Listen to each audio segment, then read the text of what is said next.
მოგესალმებით. ეს გახლავთ თერაპიული ზღაპრების დეიგების არხი. მე გახლავთ ფსიქოთერაპევტი მერაბ ბონიანი. დღეს წაგიკითხავთ იგავს, რომლის სახელია შეხედო ცას. ერთხელ, როდესაც ნახმანი ფანჯრიდან ბაზრის მოედანს გადახურებდა, თავისი მიმდევარი ვინმე ხაიკელი დაინახა, რომელიც სადღაც მიიჩქაროდა. ნახმანმა დაუძახა მას და თავისთან მიიპატიჟა. მითხარი, ხაიკელ, კითხა ნახმანმა, დღეს ცისთვის არ შეგიხედავს? არა, მოძღვარო.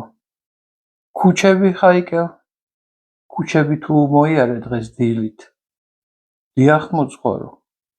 მომიყევი რა ნახე? ხალხი, ცხენები, ოთხთვალები, ეტლები, ვაჭრები, გამოდმებით ხელებს რომ იქნევენ, გლეხები, რომლებიც ხმაურობენ და ილანძღებიან, კაცები, ქალები, რომლებიც წინ და უკან დარბიან. აი, რაც ნახე. ხაიკელ, თავი გადააქნია ნახმანმა. 50 და 100 წლის შემდეგ აქ ისევ იქნება ასეთივე ქუჩა, როგორიც ახლა, ბაზარის დაახლოებით ამის მსგავსი. სულ სხვა ეტლებით ივლიან, სულ სხვა ვაჭრები და ისინიც ცხენებით ივაჭრებენ, მაგრამ არც მე და აღარც შენ აღარ ვიქნებით.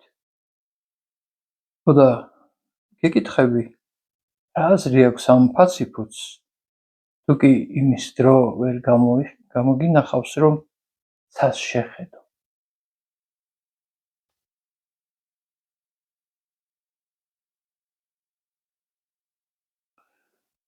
ბოლო წინადება ხო ჩავწეროთ.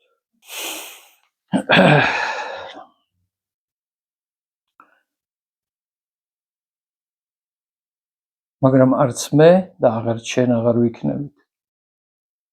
ხოდა გეკითხები, რა აზრი აქვს ამ ფაციფუთს, თუ კი იმის დრო ვერ მოგინახავს, რომ ცას შეხედო.